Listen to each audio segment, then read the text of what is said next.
Hey, Amelia. Hey, Janine. I'm going to check out a movie. Want to come? Sure. Welcome to this episode of Check Out Cinema, a podcast where two librarians check out movies and review them. Yay! Yay! So, for this week's episode, we have chosen Roman Holiday. Mi scusi. Sei pronto? Actually, why did we choose Roman Holiday? Well, we chose Roman Holiday. Number one, we were looking for a romance. Right. We haven't done a romance. One could say that our film noirs and musicals have romantic aspects to them, but they're not purely romance. Right. And also, you had mentioned that you were really interested to check out a movie from Canopy. Yes. For those of you that don't know, Canopy is this fabulous streaming service that is offered through our library. More often than not, it is a streaming service that many libraries have access to. All you need is your library card, and the world is your oyster. Suddenly you have things on demand, and you don't have to go to the library to check out a movie, although you are still accessing your library and all of the wonderful amenities and collections therein. And it's pretty easy to use. Essentially, like, once you make your account, you just log in with your library card. I think you have to make an account, but it's pretty simple. You just use your library card number, and then you get like a set number of tickets every Yes. month. And so different movies cost different amount of tickets to watch. And I think this one was 2 tickets, which is pretty standard, I think, for the more mainstream movies. Some of them cost no tickets at all, especially if they're like documentaries or like special interest stories. It's interesting because actually they bill themselves. When you look up Canopy, it says stream classic cinema, indie film, and top documentaries. So the real movie heads, you got to go to Canopy. They'll have like movies from Sundance, from TIFF, like festival circuit films streaming for you on Canopy. Yeah, and it's just through your library. And if your particular library does not have Canopy access, you can always look into actually getting a library card from a larger library. I know a lot of people who get out-of-town library cards for like the really big library branches, like the New York Public Library. Yeah. You can actually get those online. You just have to pay. So instead of it coming through your taxes, since you're not a member of that city, you just pay like a yearly fee. But it's still much cheaper than any other streaming service. And you get a lot of really interesting stuff. Like, we basically just opened up Canopy and we're like, well, what does Canopy have for classic films? Just clicking through, I think we were like looking at a couple different options. Yeah. They have a lot of films. I mean, best of all, it's free. Yeah, so we were like, let's watch Roman Holiday. We'd never seen it. I mean, I knew about it. I knew that it was a classic, and I know that image of little Miss Audrey Hepburn on the little scooter on the Vespa. All that to say, it was great to be able to watch this on Canopy and not have to spend money on it. That's always nice to be able to go to the library. Support your library still. Yeah, and when you like can't like, oh, I just like cannot leave my house to go to the library to look through and pick something off. Yeah. Like, I don't want any human interaction, or I don't want to drive my car. I don't want to have to worry about parking. I can just park it on the couch and still like, doom scroll for a little bit, because there's a ton on Canopy. Yeah, oh, there's a ton. What's also really cool about Canopy is that not only can it be movie night for you, it can be movie night for you and everybody in your neighborhood, because they actually have films you can filter by public performance rights, which allows you to show it to a large audience as long as you're not like charging admission. Great resource for teachers. I know, it's pretty cool, right? That's really cool for anybody that wants to throw a movie night at your local community. You better invite us, first of all. Start there. Yeah. Don't let us find out you didn't invite us. If any of you decide to use Canopy for public performance rights and you don't invite us to your shindig, even if you're across the country, rude. Rude. So Roman Holiday, didn't really know anything about it going in except for the iconic image. What about you? I knew nothing either. I knew that it took place in Rome and that it's apparently like one of the most popular romantic movies of like the classic Hollywood age.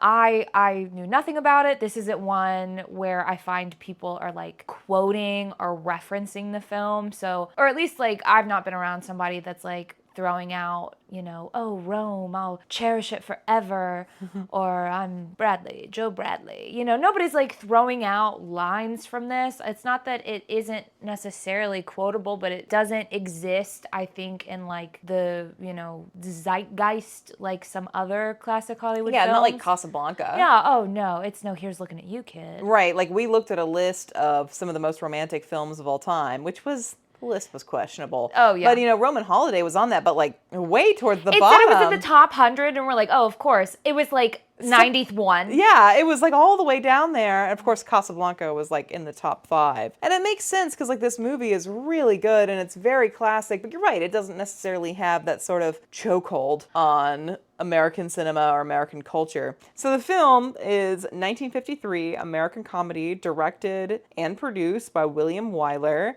who also did several very successful films, including... Funny Girl. He also did Wuthering Heights, which I watched, I think, last year or the year before, because I only read Wuthering Heights. Yeah, I only read it in, like, the last few years, and I loved it. I think it's an amazing book. The film is okay, and we'll see what the new one is like. I think it could have a really good adaptation. Why don't you take a little time for yourself? Maybe another hour. Live dangerously. Take the whole day. I could do some of the things I've always wanted to. So, William Wyler directed the film, produced the film, and it is the debut of the one and the only Audrey Hepburn. Girls' college dorm walls were never the same. Every single poster of her breakfast at Tiffany's. Yeah, not even her in Roman Holiday. Like, what are we doing? This is equally as chic and fashionable, if not more so. Honestly. Absolutely. That little cute bob that she gets halfway through the film. That's everything. Incredible. And she's joined by Gregory Peck, who was already a star in his own right at this point, and actually pushed for sole top billing at the beginning of the film, but apparently like halfway through production decided to graciously allow Audrey Hepburn to be joined up with him in the ranks, and she got billing as introducing. And top billing before him. It's Audrey Hepburn, then Gregory Peck. Oh, you're right. Yeah. And I mean, she is incredible. I mean, just a fantastic actress. And I knew that she was because I've seen her in My Fair Lady, which is one of those classic films that I've seen a million times because we watched it a lot when we were children. I've never seen My Fair Lady. You got to watch My Fair Lady. It's fun. I think at this point, I'm pretty sure I've seen her in Charade. Phenomenal. Haven't seen that one. So good. It's the best Hitchcock movie that Hitchcock never made. And saw her in, of course, Breakfast at Tiffany's. And to, jump to the beginning of her career and just see this, like, really raw talent. I mean, not raw, because you were looking up for us. This is her, and you also put emphasis her American debut. This is not her first time acting, but this is like the big moment where it's like the American film industry breakthrough for her. Right. And to watch that raw talent, no one else has that before or since. And she is just so cute in Roman Holiday in a way that she isn't in the films that I've seen. Like, she's cute in My Fair Lady, but she's more rough around the edges. Because she has this very refined expression, refined background in Roman Holiday, it just kind of, I don't know, you just like kind of want to like pick her up and put her in your pocket. Take her around. Take her around. Keep She her does. safe. She is so little, and She's so tiny. She is so like, she has the face that was truly made to be on film. I mean, just like such a striking and singular beauty, and everything from like her posture to the way she tilts her head to the way that she smiles and how that smile can kind of waver at times. They're not tears, it's like diamonds falling from her eyes because they just glisten and sparkle and they're perfect. She just is soft light. Yeah. Would you be so kind as to tell me where I am? Well, this is what is laughingly known as my apartment. Did you bring me here by force? No. Quite the contrary. Have I been here all night alone? If you don't count me, yes. So I've spent the night here. With you. Oh, well, now, I don't know that I'd use those words exactly. I mean, there's so many things that just make it the absolute perfect storm for her to be such an incredible debut star. Like, it's not just her look, her talent. Really, a big part of it is the technology of the film at the time. Like, it's black and white, so you get to really focus just on her features. Yeah. Like, just on the shape of her face, the softness of her expression, the little cute eyebrows that she Oh, has. those are like new eyebrow trend. Audrey Hepburn in Roman Holiday. I wonder how many people who could pull that off. Well, for one, her. Yes. And List. Yes, pretty much. Because they're like just so, they go up at the edges, but they look so natural, which is, they're clearly not natural eyebrows. They're No. definitely like painted that way, but they just look so charming on her, so cute. And she's got this facial harmony is just so incredible. And then these incredible, like, big eyes with the perfect eyeliner. But the black and white film just really helps capture her beauty. And then plus, you have the softness of 1953. We're still in that nitrate era. So you have that light and glitter on the eyes. If it had been a few years later, you might not have gotten that important capture of those features. Because I was watching, it's like, how does she look so different? Like, how do we not have stars that look like that today? I kept trying to think, like, are there any actresses that she looks like? Is there anybody she looks like? It's like, maybe with certain expressions. And I guess it's also just that she's only 24, which is so young. That's young, yeah. So young, but then also not the youngest that a film starlet has had her debut. I mean, Tatum O'Neal. yeah, or look at Judy Garland, you know, God. like, or Lillian Gish, famous film stars that started much, much younger. But is it just that it's, not to sound like judgmental, but is it just that it's all natural? Like, that it's just natural beauty? That is just her. That Yeah. like an untouched face. Yeah. Like no intervention. Right. And costume styled by Edith Head. You know you're in for a treat anytime that name crosses the credits. Are you familiar with Edith Head? No, I'm not. Who is Edith Head? Edith Head is simply the best and most divine costume designer in Hollywood cinema. If you've seen the movie What a Way to Go with Shirley MacLaine and Gene Kelly and Robert Mitchum and Paul Newman and one more, Dick Van Dyke and, oh God, one more. No, not Dean Martin. Dean Martin! No. Yeah, I'm pretty sure Dean Martin. But anyways, so Edith Head did the costumes for that. If there is a movie from like that golden age of Hollywood, like 40s through 60s, and you're like, wow, the costuming in this, the clothing is just stunning and gorgeous, chances are it's Edith Head. There was a time it didn't matter. You know, years ago in Hollywood, everybody was rich. And whether you were starving to death or not, you wore beautiful clothes because that was Hollywood. Today, the public is very, very much brighter. And if you make a mistake, they write you an insulting letter and say, "Dear Edith, you're wrong." Edith Head was the inspiration behind the Pixar character of Edna Mode as like a... From The Incredibles? Yeah, as like a fashion designer. Like she was meant to be and look like Edith Head, so they named her Edna Mode. No capes. But anyways, but the costuming, and by extension, Audrey or Anya or Princess Anne's look is so refined and so polished and also very singular. While yes, she does get that like short, fashionable haircut, that bob that all the other women have, even with her long hair, there's still something unique about her look. The very demure, very mindful.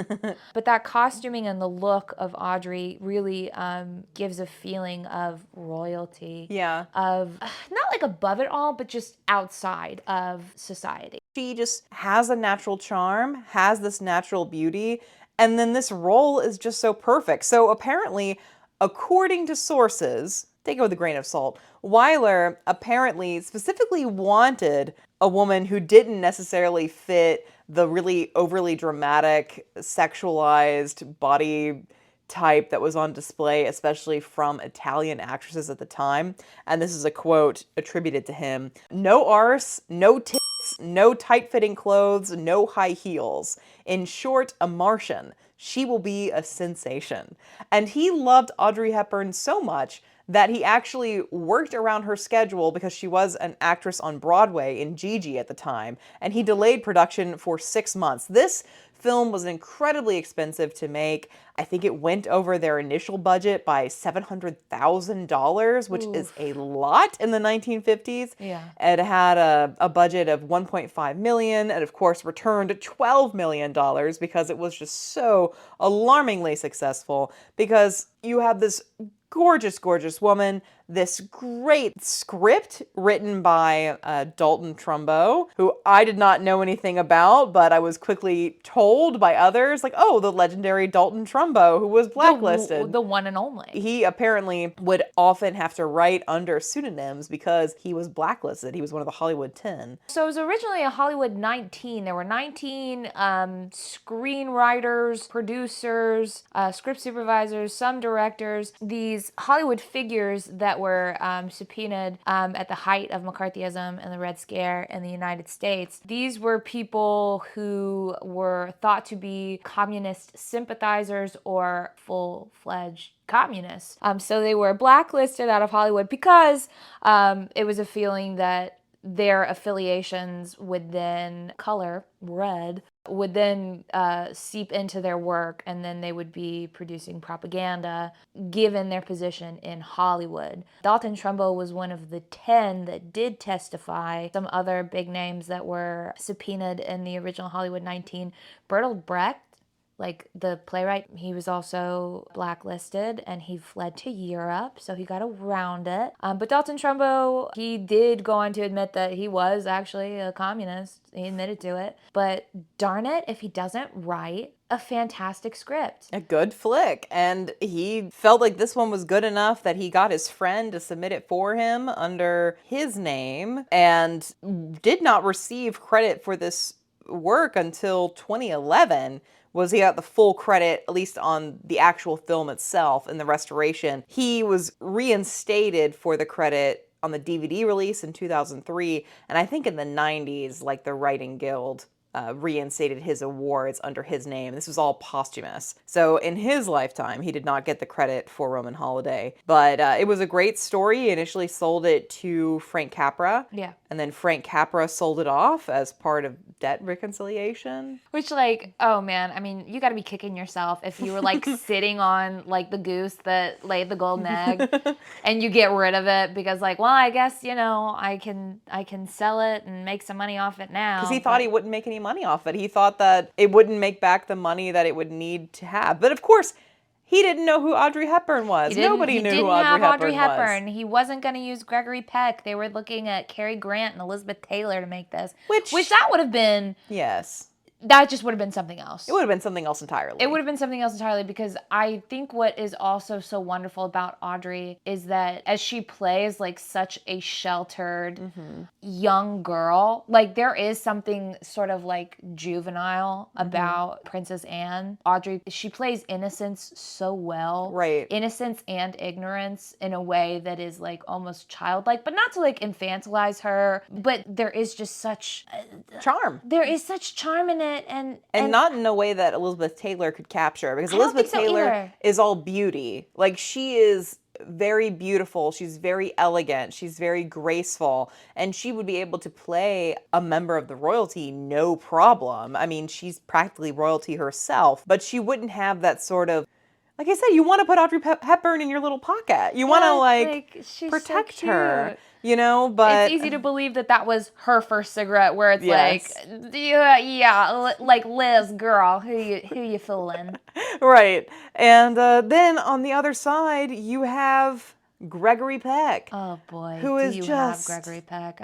Yeah, all right, save that till later. You're here early anyway. Why don't you go home and shave? Shave? Yeah, or else keep quiet till Mr. Hennessy and I are finished talking. Going into this film, Gregory Peck had to win my favor back. Not the fault of Roman Holiday at all, but the last film I saw Gregory Peck in was like the only film where he's ever played somebody who's a little bit of a villain, which is in I Walk the Line, which, yes, is also a Johnny Cash song. And in fact, all the songs from that film, it's a 1970 neo-noir drama in a Tennessee town, directed by John Frankenheimer. And he plays like I know, what a name. He plays essentially a blackmailing cop in like a moonshine town. So he plays a cop. Yeah, really. And he enters into this extramarital affair with a young girl who's in a moonshining family, not really understanding that she's just doing that to keep him away from their moonshining operation. But anyway, he's terrible in that film. Like, he definitely puts the charm on, and I mean, it's hard not to kind of love Gregory Peck even when he's being a jerk. But I was like, okay, Greg, you got to win me back on this one. I saw you at your worst a little while ago. And immediately you're just like, man, what a charming man. So handsome. So handsome, but he's So also handsome. a jerk in this too. Yes. Like, But he's like, he's a a stinker. Okay, that's a much better word for it. He's a stinker. He's the gruff and tough American man. And I don't have time for this. And, you're bothering me, but I can't leave you out here by yourself. But, oh, God, you're drunk and... I guess I'll help you. So begrudgingly. Anyway, he's a stinker to her. That's such a good word. Well, he's probably sick of tourists, living in Rome, an American living in Rome. So let's get into... an American living in Rome is tired of tourists. Yeah. So one last thing about this film is that this was shot during the Hollywood on the Tiber era, which is like a phrase they use to describe this period in the 1950s and 60s where Rome basically emerged as a major location for filmmaking. At the Cinecittà Studios, where a lot of this film took place, the interior shots. In fact, this film boasts in the beginning credits that everything was shot on location in Rome, which is also why this film was so expensive. And although we've heard the theory floated that this was originally to be shot in Technicolor, what's your theory on that? I think that it was too expensive. I think that it was too expensive.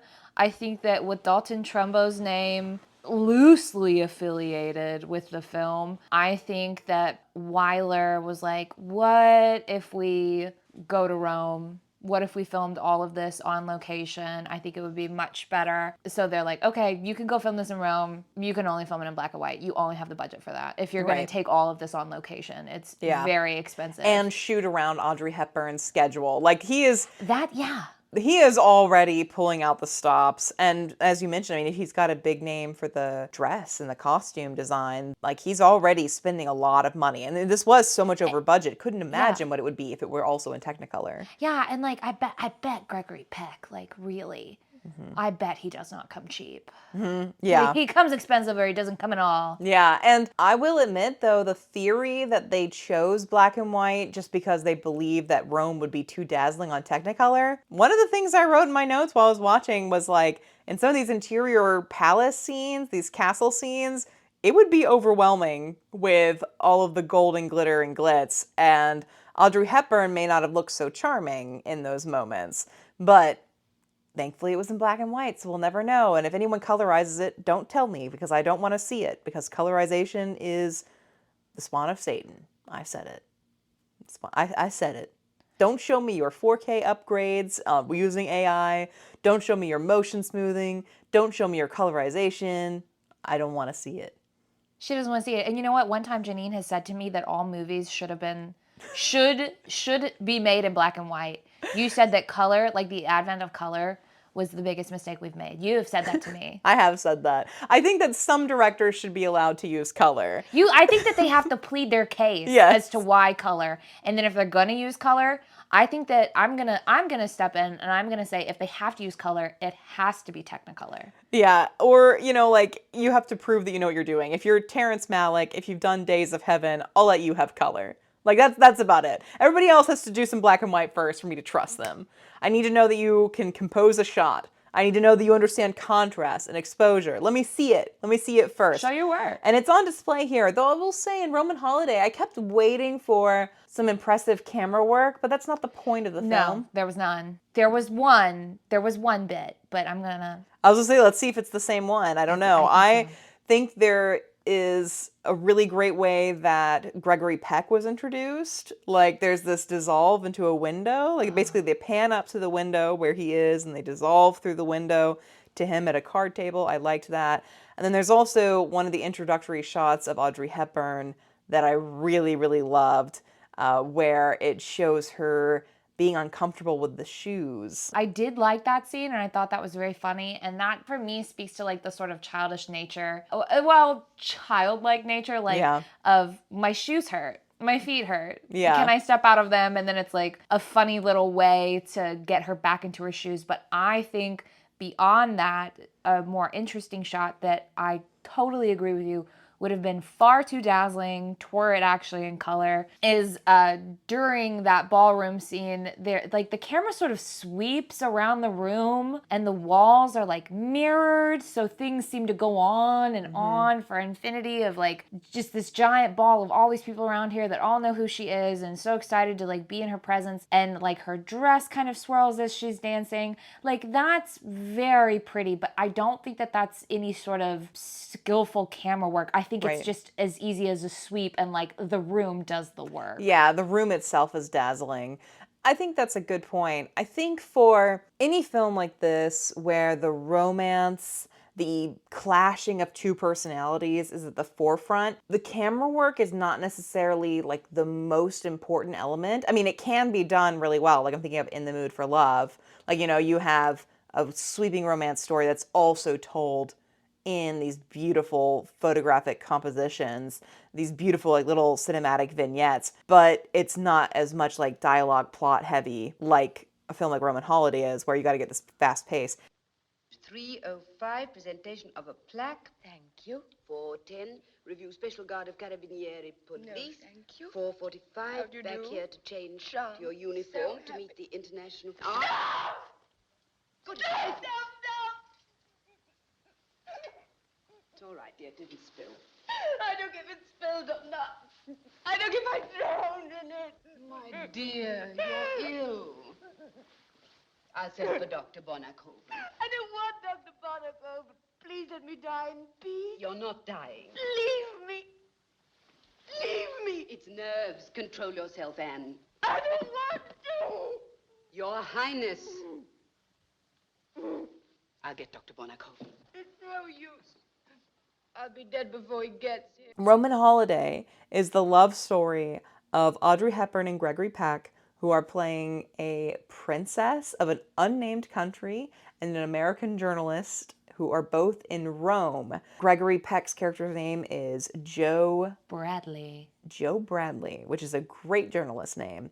And Miss Hepburn is playing Princess Anne. And again, they don't tell you what nation she represents, which I think is a very clever little device to kind of let you put her anywhere you please. But she does have a British accent, and we are in the era of Queen Elizabeth, in the 1950s especially. Well, Princess Margaret, especially with all of her, you know, the choice between duty and the love of a commoner. I hadn't even thought about that, but that is definitely the background here. But she visits Britain, like in her... like when she's on her Goodwill tour, her first stop is in Britain. We open with essentially a newsreel, which I wonder would have been kind of, for the people attending the film at its premiere, almost a little bit like deja vu, because they've probably already seen a newsreel that evening as they were sitting down to watch the film, and now they've got a fake newsreel. And I wonder if they're almost thinking like, wait a minute, like what's going on here? Of course, they've already had all the credits saying it's Roman Holiday, but I did kind of think like, that's clever. Something that we don't really get now, because we're not having to watch a newsreel beforehand. But I think that's very cute. It would have had a different weight to it. So this newsreel that's shot very much like a newsreel. So it shows like the princess waving to the crowds, the princess talking to individual diplomats, overseeing soldiers. We're getting this kind of one beat after the other introduction of her duties, of who she is, of what's required of her. And we go from that, and the introduction, the idea of this ball that she has to attend, that she has to oversee while she's here in Rome. And then we have the introduction of Princess Anne to the room. She's introduced to the crowd, then she has to go to her seat. And there's this lovely like shot composition where it's this close-up of her face. And of course you immediately love her. She's got these soft features, these big eyes, this innocent personality. And she's got this expression where she's kind of above it all and removed. But then the camera shows underneath her dress, hidden by the long length of this dress, she's slowly stepping out of her shoe.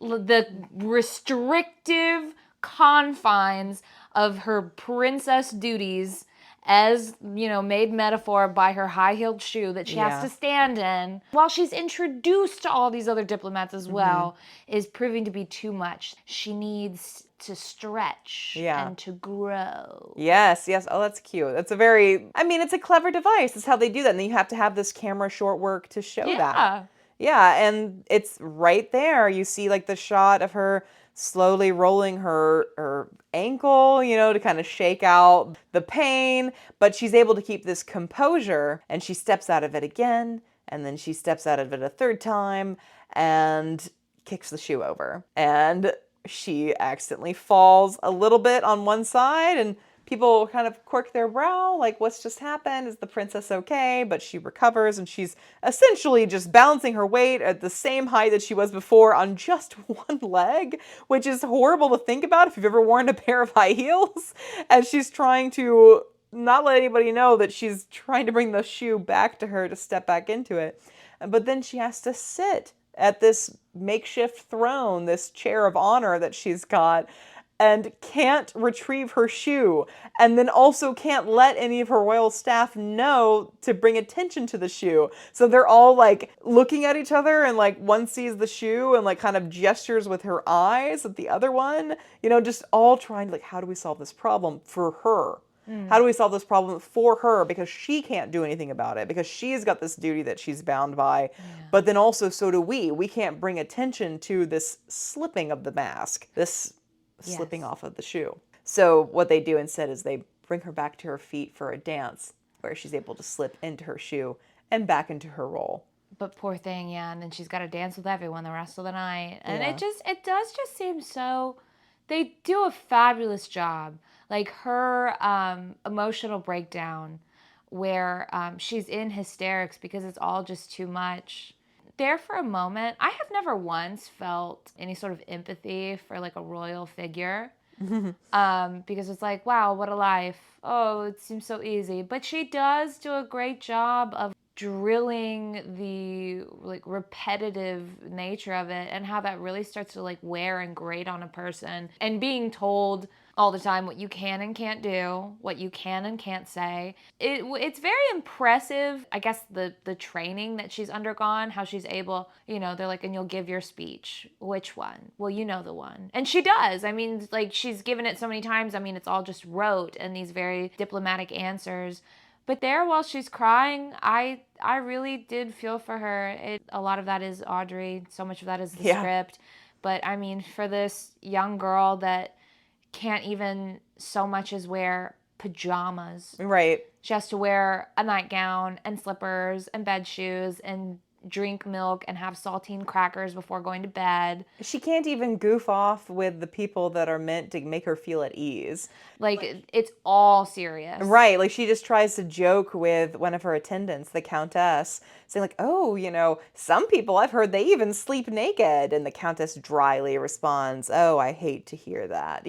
Something like that. Something so above it all. Right. And she's excited. She hears a party out the window. She can't even go look out of a window. Because someone might see. Someone might see that she is interested in the common people, and that is just not allowed. And so she's in these confines. And you said, it's hard to feel sorry for people who have had so much just given to them, but because of just so much of Audrey Hepburn's nature and all the things that you mentioned, you feel bad for her. And she has these hysterics, and because it's the 1950s, she's drugged for them. That was awful. That was so violently upsetting to watch them shoot her up. I felt like, so there was that general or colonel or commandant or whatever, that other older man. So there's the doctor, the Contessa, and then whoever the other older man in the room. When he faints, like, yes, finally, someone having a reaction. Surely he's fainting and it's funny because he's a grown man. Yeah. And he's fainting at a woman, like maybe at the needle, at her getting injected. But it's like, yes, please, someone have a reaction to this. They're drugging her. It's not okay. Yeah, you're right. Like, it's like the only person who's maybe seeing her as a person in that moment. Maybe, rather than yeah. just like a figurehead. So she gets drugged and she's left alone in her room, but she recovers, or rather the drug does not affect her so much in the very beginning. Something along those lines, where she's got just enough of her, like, spirit. She got enough of her spirit, enough of her energy, but also has her inhibition is lower. Like she is able to kind of do the things that she really wants to do. And it was doctor's orders. Yes. He literally told her, he says, I find it's best for one to do exactly what one wishes at a time like this. There you go. You're so observant. Well, that's basically a prescription. He gave her the prescription for her Roman holiday. Right. And so she sneaks out and she's dressed in the most adorable little outfit with this like blouse with a little tie bow on it and this long skirt. And she looks so princessy. She really does look so princessy. It's so cute with this long wavy hair. And she absconds from the palace, which she does it with such ease that you almost look like she's done it before, but then you realize she's visiting Rome. Yeah. So she's never been here before. She's got just enough bravery from the drugs, from her desire to be free, from whatever, that she exits the palace quite skillfully, sneaks off through like a delivery truck to get off the grounds, which does kind of make you wonder, again, when you're being introduced to this character and given these snippets of her personality, do you think she's done this before? No, I don't. I think that this was the first time. I think that she was just brave enough. I do think that she is an intelligent woman. Yes. And I think, if anything, if we're like playing the game of imagining up a further backstory for a character, I think that she's read a lot of stories. Yeah. And I think that she's only free in like books and in her mind. And I think that she's thought about it, but I don't think that she's ever done it. I think you're right, because there's a conversation that she has later on in the film where she talks to Joe, and this is, I think it's after she's kind of recovered from the effects of the drug, where she basically says, I've learned all of these things and I've never got to put them to use. Yes. Like, I know how to cook and no one's ever let me cook. And she doesn't even get the opportunity to cook for him because there's no kitchen in his apartment. But similarly, she says, like, she knows all these poems. Like, I think there's some line where he says something to her like, you're very well read. Yeah, you're well dressed, you're well read, and you're sleeping on the street. Do you care to make a statement? That is like, it's so funny because he gives like every indication. Well, so we meet Joe. Let's meet Joe. We've already talked about how in a card game. So establishing his character as like a guy's guy, sort of rough around the edges. He's a gambler. He takes risks, but he knows when to call it quits. And wander on home. Yep. And so I think that also speaks to this character, the risk he takes in going around and following Anya as she introduces herself to him. That's a risk, but he knows when to call it quits, like when he walks back this bet that he makes with his editor that he can get this exclusive on the princess, and like saves her from the public embarrassment and humiliation.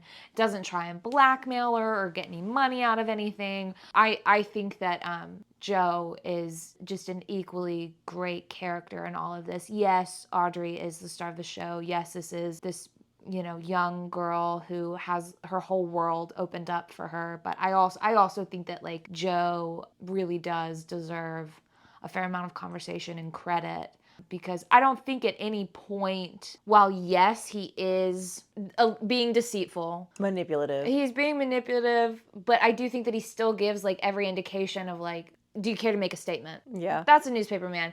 He says he sells fertilizer, like he sells shit, like bullshit. But she's lying to him. She is, but her lie is much more, it's like hers is a little white lie, and then his is like true deceit because of the cigarette camera that Irving the photographer carries around to capture her at like all these big splashy like TMZ style spreads that they're working towards. Like that is full out deceitful. Her saying that my name is Anya, which is Anne or Anna, and I go to school. I've been cooped up in school. And my father works in public relations. And for his 40 years for doing it, of taking the job. We just celebrated that. That's very special. Like those are like little white lies. And they're also to protect herself from, being manipulated. Poor girl, she doesn't realize that she is. His are like out and out deceits. But I do think that like the big thing that I commend Joe for is when he fights off all the Secret Service men at the party. I think that that's very commendable. She cries out for him and he's right there to try and save and rescue her. When when he picks her up and puts her back in the bed, realizing that she's the princess, that was like kind of the start of like, oh, okay, I need to treat this person better. But from the jump, even though he is a stinker to her, he's not like lecherous. There's nothing inappropriate. He's like bemused by her. Yeah. Like even like he thinks that she's just some drunk who's kind of wandered around in the street, and he feels a sense of duty to at least get her to where she's going. Well, first he doesn't. He's kind of like, maybe I can just keep walking, but then he realizes like she really does not know what she's doing, and there are worse people than him. Yeah. She is incredibly lucky that he is the one that came upon her. He puts her in a cab, tries to get her where she's going, but she says she lives at the Coliseum. He's like, you don't live there. Come on, girl. Takes her to his apartment. And it's not until he's lying to his newspaper editor the next day, because he sleeps through the interview he was supposed to have with the princess. He lies to his editor about having actually completed the interview, that he learns that the princess has been missing and has taken ill, is the public story. And that's when he recognizes the princess is from that photo. And he makes a deal to sell the story to the editor for $5,000, which is an incredible amount of money in the 1950s. I don't even want to do the math and what it would be today, for an exclusive. A romantic story exclusive. So from the get-go, it wasn't just like, can I learn more about her? Can I learn about the uncensored Princess Anne? It's like, can I get her to fall in love with me? You think? He says full romance. Oh, he said the full romance? I was thinking it was more in like a way of like, it's romantic, refreshing, this different angle, this sort of like warts and all of Princess Anne. I really didn't catch that romantic bit. Joe's landlord and the cleaning lady think that she is prostitute. Yeah, Putineshka, that she's, the maid, like, says something like, if I were your mother, I'd slap you, or I'd give you a smack. But he says it all in Italian. I had to look it up. Did you understand it? No, I didn't. But it, like, she's just they all think that she's like a prostitute in his house. And then his landlord watches him give her money. He's like, you don't have money for my rent, but you have money for that, okay? So, that's a different kind of romance, I would say, but, and they don't even really get that. We'll talk about the kiss. We'll talk about that eventually. But when she mentioned, she's like, I can't even cook for you, that was like, they don't get to do any of the domestic things that would mark this as a romantic relationship, and rather they get to embark on all the like footloose and fancy free, like the adventurous things that make this like a sort of whirlwind paramour, and like just a bright burning flame. One that like, may or may not last for forever, but it doesn't, it's not a romance like what we've seen Hollywood romances to be, where they get together in the end. Yeah. Like it's not even that theirs is like a doomed romance that like can never be. It's just it was never,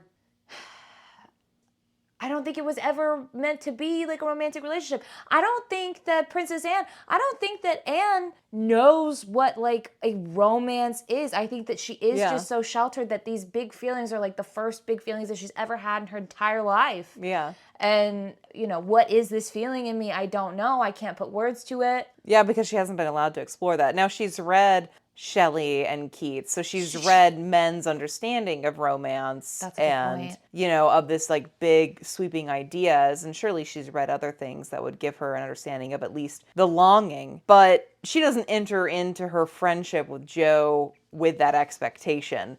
But Joe, here's what he says to the editor when he introduces this idea of asking what he would pay for an interview. He says, "I'm talking about her views on everything.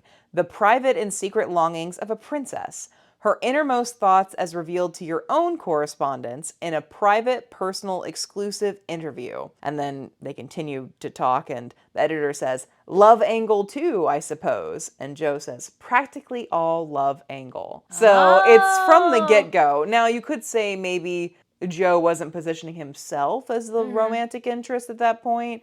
Because again, like, he's a lot older than Audrey Hepburn's. Gregory Peck is a lot older than Audrey Hepburn. Apparently, he was actually quite hesitant to enter this role because he felt like it just didn't make sense for him to have that. But like you said, with a sweeping romance where nobody really knew where it was going to go, I mean, is it that ridiculous that somebody getting to kind of experience life for the first time wouldn't really care the age of the person on the other side? Yeah. You know, when she's always been in this sort of prison of someone else's making. But so he does enter, in some ways, a little bit more duplicitous of understanding or a relationship beginning. But he never really explicitly makes that clear. So once Anne comes to in his apartment, she's kind of like, I gotta get out of here, you know? Yeah. And you're worried for her when she leaves the apartment because he does not stop her from leaving. He gives her a little bit of money, and that's why people, they think that she's a prostitute is because they see her exchange the money with him. And she walks down the stairs of his apartment, and he follows her from a distance and just kind of watches her with a bemusement as she continues to spend the money. And he calls up Irving, his photographer friend, to get him to come take pictures, but he's too busy flirting with women and getting another woman. Taking fun pictures of models. And so he, like, as Joe is following Princess Anne, he's like trying to find a camera to take pictures of her. That was so funny. Like when he like is holding up this like little girl to on steal a field her trip. Yeah. And he like accidentally is talked into buying a watermelon at a fruit stand while he's watching the princess, so that and has to walk around carrying a watermelon. It's very charming. And you, again, like, you have to be introduced to Joe's character. So you're already introduced to him as a scoundrel, but now you're being shown that he is a person that will follow a story. But then also I think you do get the thought that he is genuinely concerned for her as well. He doesn't want to see her just taken advantage of. That's why he made sure to look out for her even when he didn't know who she was the night before. Yeah. So eventually they catch up at a cafe, and he convinces Irving to meet them there. And Irving sees what's going on, but Joe like keeps kicking his chair out from under him and like spilling water on him and stuff like that, so he doesn't reveal the whole shtick, the whole plan. And they take Princess Anya, because her name is Princess Anne, but she introduces herself as Anya to the men. They take her out for a day of everything she's ever wanted to do. And it is just so charming because you're seeing this beautiful city through the eyes of not only this great camera work, but then also through this great character who's seeing all these things with wide eyes and experiencing everything for the first time and truly getting to experience a part of herself, not just a part of the world, but a part of herself that she's never got to touch before. Like, never been able to experience things without an expectation from others on how she should act. Yeah. She gets to drop the overly stiff air, her way of talking. You know, she gets to just be a little 24-year-old girl, like, having fun in Rome. And of course, throughout all these things that Joe and her witness, and Irving is there with his little cigarette lighter taking photos the whole time, they grow fond of each other. And it's so charming, and it's so quick, but it's so heartwarming. And unbelievable. Just like any good classic film where there's this sort of bet angle, because it is a bet, because he's selling the story. And then the guy at the end decides he can't follow through. Like, I'm thinking of, what's the, Anastasia? Oh, yeah? To, turn her over to her family. They, try and, royal her up. Yeah, I'm talking about the animated film, Anastasia. You know, this classic idea of the guy, like, I'm renouncing my scoundrel ways, you know? I've fallen in love. Yeah, I'm letting you have this win. How do you do? How do you do? And you, Bradley, Joe Bradley. Oh, delighted. You don't know how delighted I am to meet you. There's this great part where they get pulled over by the police. I guess they were going too fast in the Vespa. Oh, it was reckless driving. Yeah. She takes the wheel. For some reason, they pull to the side of the road, and while he's talking to like a traffic officer, she decides to get at the wheel of the Vespa and takes off, and he has to jump onto the Vespa and is then like basically at her mercy as she Tears through all of Rome. Just an absolute terror. That was so fun. Like, what a fun little visual metaphor of like, she takes the reins on her life. Yeah. And she's never done it before. She doesn't even know how to drive. Yeah. And just, Well, she's having fun. Yeah, and speaking of interesting camera work or interesting storytelling, I think one of the really charming moments of the movie is after all that destruction, when they go to the police station, there's no dialogue. Oh, yeah. Yeah, and it's all just, they tell their story to the police and the angry crowd of people. The angry mob. Yeah, with just like hand gestures and like this music is playing, and then it's revealed like, because you didn't need to know all of their explanations. Yeah. It's easily just like one sentence as they leave is like, of course they would be okay with it as long as we were getting married. Yeah. And They all say, congratulazioni. Yeah. That's congratulations in Italian. Congratulazioni. that follows. Isn't that hysterical? Italian is the funniest language. There's a very charming moment too where Joe has this very quippy way of talking, and she's kind of, Because he's a newspaperman. See? yeah, and she's able to keep up because she's so intelligent. She's able to kind of also play that, even though she is naive on understanding how these things work. When they leave and she says, oh, of course we were going to get married, so they're happy about it. And she goes, don't look so worried. I won't hold you to it. And he goes, thank you very much. And she goes, well, you don't have to be too grateful. Oh, yeah. I thought that was very cute. I'm like, well, wait a minute. Don't you want to marry me? And then the hairstylist she had gone to and gotten her hair cut, which is really her first sign of freedom, of like, I get to do what I want. Which is so funny because it's like that, I think that to her was the most conscious decision, because in her unconscious, like twilight sleep, drugged out, she runs away. Like, that's a pretty, that's very decisive to run away, to bust yourself out. But then to do something about her appearance. Yeah. To mark the change. And then also to continue to hide. Yes. Finito is perfect. Oh. You be nice without long hair. Now it's cool. Hmm? Yes. Cool. It's just what I wanted. Grazie. Now, why you not come dancing tonight with me? You should see. It's so nice. It's on a boat on the Tiber, the river by Sant'Angelo. Moonlight, music, romantic. It's very, very, very. Please, you come? I wish I could. Oh. But your friend, I not think they recognize you. No, I don't think they will. Yeah. It definitely makes her, more inconspicuous. She looks like all the hot to trot Italian ladies around there. And every time the hairstylist is asking her, like, are you sure? Are you sure? Are you sure? She's like, yes, cut it. Like, she is not backing down. So you're right. That is like, that's really the moment where she becomes independent for the day, is when she cuts off all those beautiful curly little locks of hair and has the most adorable little hairstyle. Short hair has always suited Audrey Hepburn. I mean, even the long hairs with the updos are even more flattering on her than the long cascading locks, because she has such beautiful features. And she makes this hair look incredible. And the stylist invites her to dancing at the barge in the evening. So after they've wrapped up this full day of exploring Rome, she's like, please, let's go to the barge. Oh, one of the things that they do while they're exploring Rome is they go to a fictional place, I found, called the Wall of Wishes. And there's this moment where she's very wistful as she's just looking upon all these desires of people and realizing her biggest desires, she couldn't write them down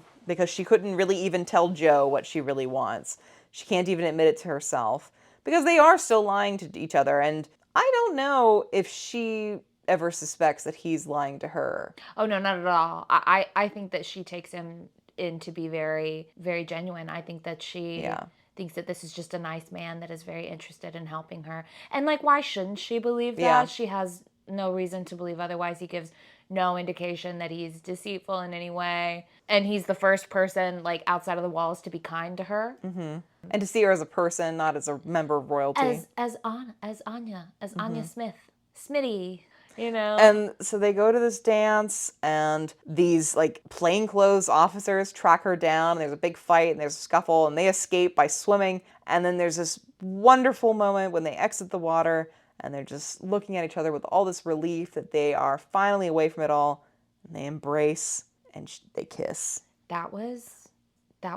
Stunning. Stunning.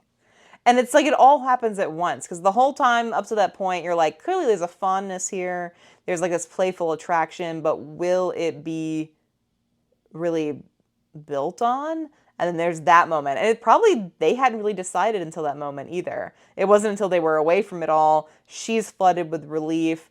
He's so charmed by her, and also he just fought for her, you know? His feelings could not be any clearer. Yeah. But like looking at them like dripping with water, I don't know what about that made it even more romantic, that like they're in such a state. Right. Like conditions are not ideal. She's shivering from the She's cold. shivering. He's got her arm around her, holding her close.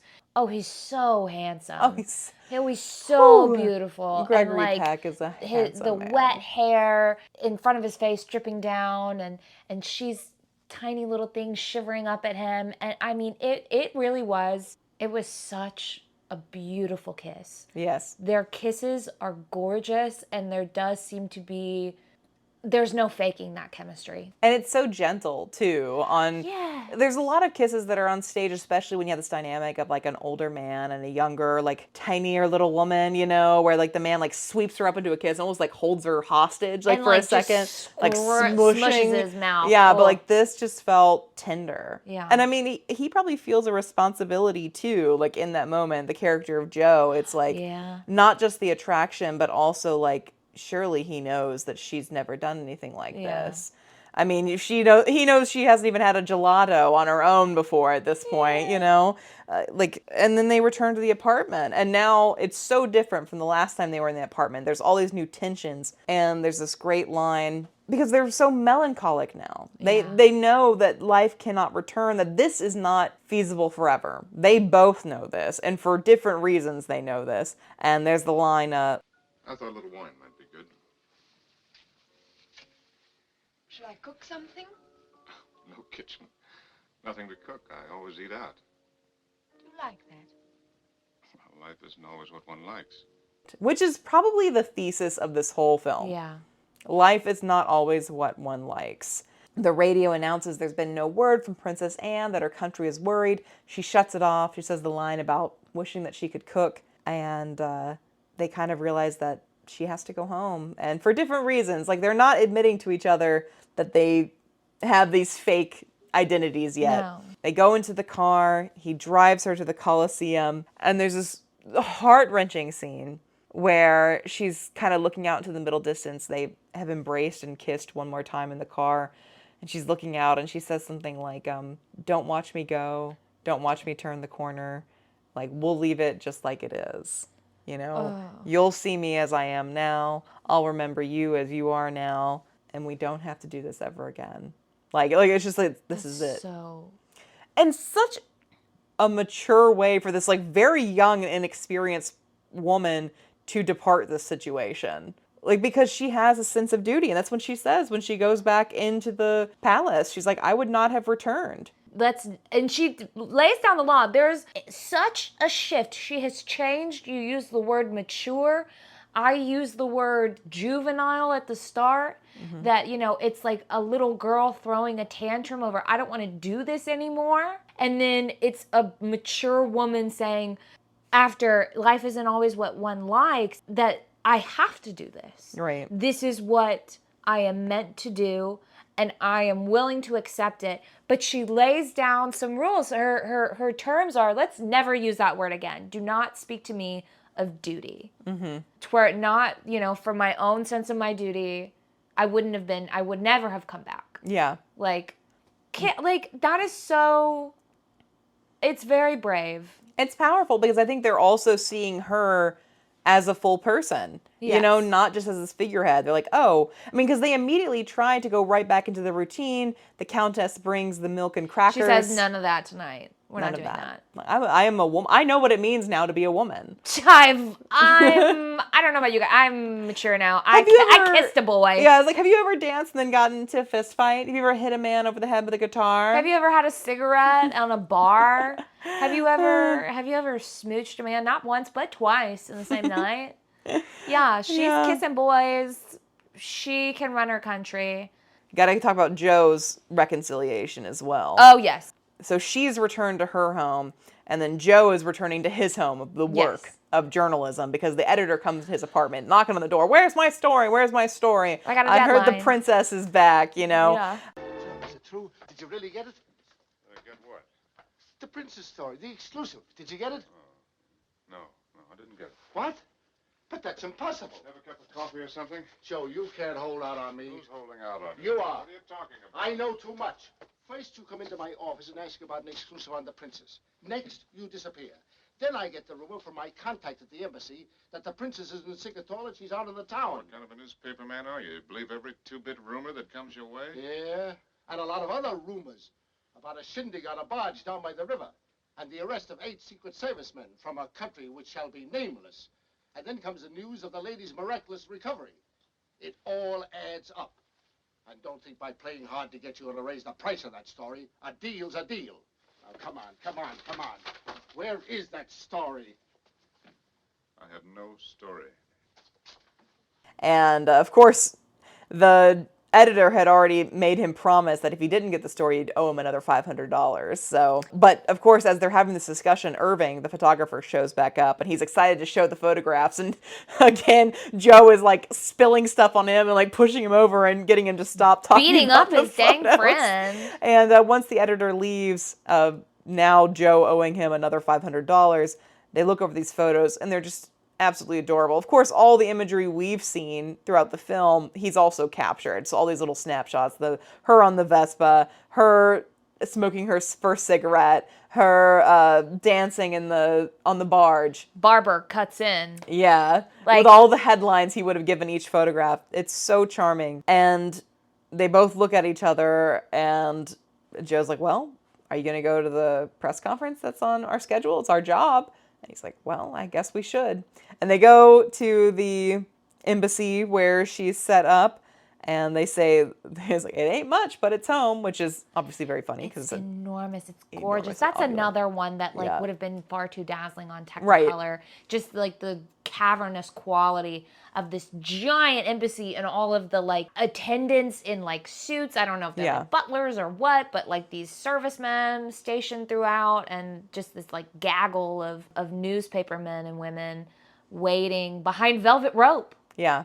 And so we're reintroduced to Princess Anne, no longer Anya, no longer this little, girl we're seeing outside of her duties, but back in her duties as Princess Anne.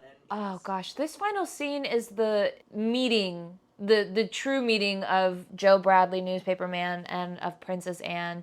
They've dropped all pretense and facade, and they speak to each other in a language all their own. And what, in the opinion of your highness, is the outlook for friendship among nations? I have every faith in it. As I have faith in relations between people.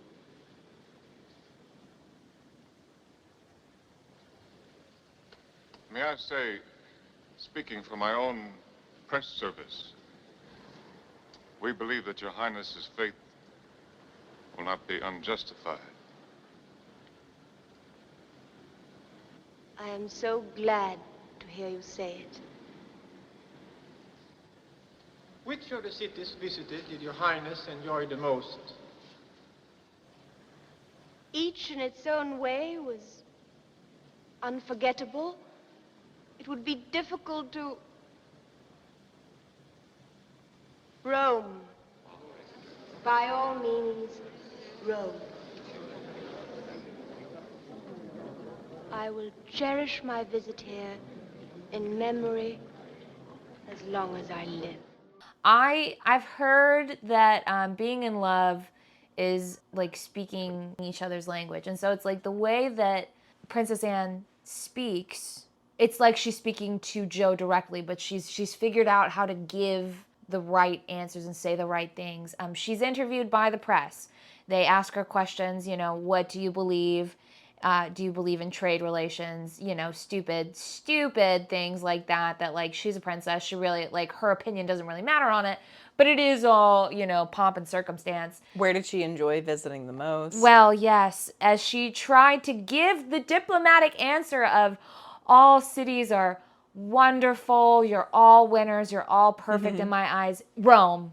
And they all gasp. It's Rome. Rome, without a doubt. I will cherish my time in Rome. And as she says it, she's saying it directly to Joe, because somebody asked her, you know, do you believe in harmony, like, between all the countries? She's like, I believe in good relations between countries. And then she said, in good relations between people. And that sort of gives the journalist pause, because it's like, you know, what is that? But she means the relationship between her and Joe. Like, some of the things that she says, only he could really decipher. And when he asks her... After her diplomatic answer, like you said, she says, what is your outlook for friendship among nations? And she says, I have faith in relations between nations, just as I have faith in relations between people. And she's lingering over at Joe. And he says, you know, I think I speak on behalf of us all that we are so glad to hear that answer. Yeah. And that, like, your faith is not unjustified. Your faith, that trust in me. Right. Because she now realizes that Joe has all the cards. Really? Like, because we're introduced with Joe with none of the cards at the very beginning, and now he has all of the cards, and he has the opportunity to win, but he decides to fold. Oh, like, girl. He literally just lets her have it all. Because there's this moment when she sees him, and she kind of widens her eyes just barely. If you were not looking for it, you wouldn't have seen it. Yeah. But she realizes now, like, oh, he's a journalist. Like, all these things are making sense now. Like, these little tiny quirks, like you said, the little, like, references to newspaper life, you know, this all makes sense now. But they're having this double speak between each other. Then she goes down the line. And introduces, she said, again, this is where she establishes herself as a leader to her people, saying, I will now meet some members of the press. Mm-hmm. They were about to scurry her on back. Yeah. She said, no, I'm going to meet these people. Give you my moment. I don't really care about these other people. I really only want to talk to Joe, ... Goes down the line. They all introduce themselves to her. She gets to Irving. Irving hands her the photos. Mm-hmm. He gives her everything. Right. As a peace offering, as a show of goodwill that your time with us stays with us. Right. Because actually, I forgot the one moment where she really kind of slips her mask is when they're all taking photographs. And he takes a picture of her with the lighter camera. So now she knows, oh, he's gotten everything. And there's almost this panic, but then he gives it all back. No. And relations between people. Even Joe tells him, is like, I can't stop you from selling these photos. Irving was definitely the wild card in that, of like, we see that Joe has like renounced his player way and is like, I can't do it. But I can't stop you from doing it. So Irving is really the wild card here, because it's a lot of money for him. And, you know, he's been beaten up by his friend this whole time. So that was a very, you know, upstanding moment of his. And then she gets to Joe, and she's already said to him that she's happy. She says, wonderfully happy. When they shake hands, he says, Joe Bradley, American News. She says, wonderfully happy, Mr. Bradley. He had asked her, like, when she's out enjoying her day with him, I'm so wonderfully happy. And to say it back to him, to see him again, is lovely. It's such a great scene. There's so much tension there. There's so much unsaid, because she has to interact with him just as she's interacting with every other member of the press, and they continue moving down. Then she has to leave. That was so upsetting. Oh, God, that was so upsetting. Yeah. Watching him stand and wait. While everybody's leaving. Everybody's gone. And this is how I know that this is a movie from 1953 and not a movie from like 2010. Yeah. 2025. She doesn't come back. Yeah, it would have been, a modern movie would have been girl bossing. And she would have said, I don't care. I'm going to be a princess and I'm going to have my love and women's rights and whatever lame, you know, plot thing. She would have come back if this were a modern movie. This is how I know this is from 1953. She doesn't come back, and the footsteps of Joe just echoes throughout this cavernous plaza as he goes on about his life. And he goes to the exit because she is gone. She has left the stage. Everybody else is empty. And he's walking towards the camera, like to the front of the camera, to the entrance of the room. And then he stops and turns. I think there's a part of him that hopes that she'll renounce the duty. But he also doesn't expect it. Like, it's like he kind of turns with this half, like, maybe just in case. Maybe in case she's peeking around the corner to see if I'm still there. And then he just turns back and the end. Walks away. The end. You're right. This film, I mean, you couldn't make this movie today, you know, make it right? Today. I cried. Yeah, it's so beautiful. It's so unlike what I expected. Like, also, I will say for an American film, kind of unusual to not put individual above duty for an American film. That's a good point. American idealism, American individualism. American individualism. Of course, you know, she is coded as British a little bit because of her British accent. And Cary Grant's got the, you know, Cary Grant. Sorry. Gregory Peck. Cary Grant was supposed to be in this at first, I think. Yeah, no, yes. I mean, like, what is it? Gregory Peck said that every script he ever got had the fingerprints of Cary Grant on it. He would hate that I just mixed up their names then. But, well, that's because of Walk the Line. Yeah, I know, right? Well, Gregory Peck, you know, he's this brash American reporter, like, all about the money, all about the story. And even in that moment, he respects the duty above everything else. And he has renounced his duty to the story, to journalism, to the paper. He's given it up for her, but she has returned to duty. Yeah. It's like, would you choose one man or an entire country? Like, she represents a country, an ideal. She's a symbol. And she has responsibilities with that. But now she knows more about herself. Yeah. And I think that will let her have the grace, the ability, the nerve to fully take the role on as it's needed to be, because she's experienced life in some way. But it is so sweet, and it's just so surprising, you know, to be an American film and to choose duty over individualism. I think you're on the money. A modern retelling would make it like the Amanda Bynes movie, Miracles What a Girl Wants. Happen to me. It would be like the big, you know, musical ending, and everybody's dancing, and everything is so good and so beautiful. Warner Brothers Pictures presents Amanda Bynes in the story of a girl. Why are you trying so hard to fit in? You're born to stand out. Found herself. What a Girl Wants. And nothing hurts, but instead... Everything hurts. Everything hurt. But it was still beautiful. It was still so beautiful. I can't believe I have gone my entire life without ever seeing such a romance. Yeah. Something like a romance like I've never seen before. I mean, yeah, I'm used to the guy not getting the girl, or I'm used to them getting together. But that is so separate, so unlike it, because in such a short amount of time, I do think he falls in love with her, and he loves her as a person and not as a symbol. And I don't know if she ever loves him, but I know that she feels some sort of passion. Yeah. And, you know, is swept up in a real human existence, because she has to go back to being a crown of her. I mean, it's not about her as princess. It's about, like, her head holds the crown. Yeah. Upon finishing this movie, I looked over at my husband of 10 years, and we've been together since 2009, so it's, God, like, a long time now. But I asked him, I was like, do you think it's possible to fall in love with somebody in a day? Because, like, that's really what, like you said, like, are they in love with each other? Yeah. And it's like, is that possible to do in a day? And he kind of paused, and he said, well, I think you can have passion in a day. I think you can build a foundation for something, and you can get swept up into something. I said, I think that's exactly what this movie is. It's like, have you seen The Graduate? Yes. Right. You know, the amazing scene at the end of The Graduate where they have gotten married and they've gotten onto the bus and they're going off to their happily ever after, and then the camera keeps rolling.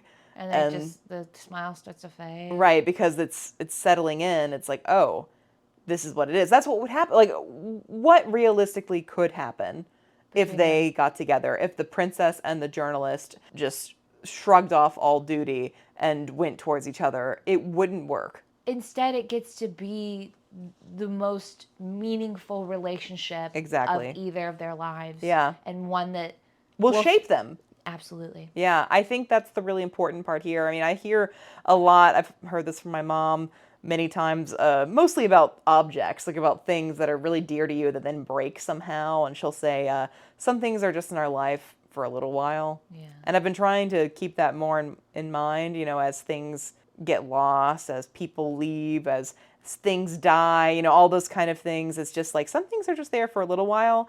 And the finality of it, the temporary state, the temporary nature of it all makes it more precious. That life is not all that you like, but sometimes it's what you love, even just for a little bit. I think that's really what we have here in Roman Holiday. It's a really good film. And I also think that even though it doesn't have that sort of modern feminist explosion at the end, it is a very feminist film. Yeah. I think so. I think she gets to learn who she is and make choices, make mistakes. Right. You know, free from any like real judgment of like you can't do that or you shouldn't do that. And it's really driven by her because as journalists, they're just there to observe. Mm-hmm. They're not saying, hey, let's go do this next. She's like, I'd like to do this. I'd like to go here. I want to dance. I want to smoke a cigarette. All of those things. I think she's offered the cigarette. But still, she's like, yes, I would love to smoke a cigarette. She's not forced to have a cigarette between her lips, you know? Yeah. She's making all these decisions for the first time in her life. And I think that's why it still remains an empowering film. And a very lovely one. So I'm glad we watched it. I'm glad we were able to watch it for free. Thank you, Canopy. Thank you, Canopy. Shout out Canopy. Sponsor us. Drop the Canopy merch. We'll shill it on the podcast. I think, you know, we've said a lot. Didn't do a ton of research on this one. This is one that it's more about the emotional experience. Yes. Than academic. Take brains out of the equation. Mm-hmm. Think with your heart. Think with how this makes you feel. Yeah. Because I don't think that there's any need to intellectualize something so purely feeling, purely emotive. I think that there are a lot of interesting conversations out there regarding that, like, maturation angle, like this ability of her to come into her own and how that can be seen through a feminist lens. I think that's definitely an angle people can continue to, you know, investigate, to publish, all those things. We've said our piece on it. Audrey Hepburn has an interesting life. She's done quite a bit, and so has Gregory Peck. And then, of course, like we mentioned, the background of the House of Un-American Activities Commission. You know, that is all interesting and useful stuff to research. Shout out Amelia for having that all off the top of her head, by the way. I got my computer over here with my notes, and she's like, let me tell you the names of everybody in the Hollywood 10 who was originally... I'm like, what? By the way, I was very impressed. Oh, thank you. But, that's about it for a Roman Holiday. Are we packing our bags? Yeah. Do we have our passports? No. Yeah. Mary-Kate and Ashley win in Roman Holiday. Yeah. I'm sorry. I was gonna say, I had a lot of 2000s, 90s movies on the mind. What a Girl Wants, The Princess Diaries. Oh, is yes. Like, talk about duty versus love, and love wins with The Princess Diaries. Well, see, that's the modern angle, yeah. They get to go together, yeah. You know, or even a little bit of Ella Enchanted in there as well. Gotta love those 2000s takes on medieval, takes on princess, takes on duty, all those kind of things, that era. Girl power. Audrey Hepburn, girl power, feminist icon. The original girl power. You can find us on Instagram at checkout_cinema. We are hosted through Spotify. Shout out Spotify. Please follow us on Spotify. You know what? Get in while the getting's good. We're laying the groundwork. We're thinking about having like a giveaway. Yes, a merch, and maybe we'll sign an autograph. Maybe we'll come over to your house and watch a movie with you. Yeah. Because you can't come to our house. That's just like a liability thing. Yeah. But we can come to your house. We'll get the public performance rights on Canopy, and we'll go to a public park. Yeah, and then we'll host a community movie night. Yeah. We're an ice cream party. Look, follow us because you don't know what we're capable of. It's percolating. And if you follow us, we're trying to get to 100 followers. We're trying to build our audience, share it, tell others. Get it on the ground floor while the getting's good, y'all. Because you want to be able to say, oh, I liked them Before they were cool. Really, we appreciate everyone who's submitted reviews of the podcast so far. I've read them all, and they're very cute, and I love them. Thank you so much. Thank you for being so kind to us. Thank you for being so kind to us. You can find us both on Letterboxd. I'm at Honeyed Life. And I'm at Amelia Grindhouse. And she got it on the first try. Yeah, normally I have to look it up. Yeah. But yeah, just we're working on bringing the idea together of what the giveaway is going to look like. But you're getting a little sneak preview if you went all the way to the end of the episode before the announcement. Y'all love us, and we love you. Oh, and definitely check out Roman Holiday if you haven't seen it. Go to your library, go to Canopy, go wherever you got to go. Go to Rome. Go to Rome if you want to. Already made that reference, but okay, that's it. Bye-bye. Bye. Rome if you want to. Roam around the world. Oh, however it goes.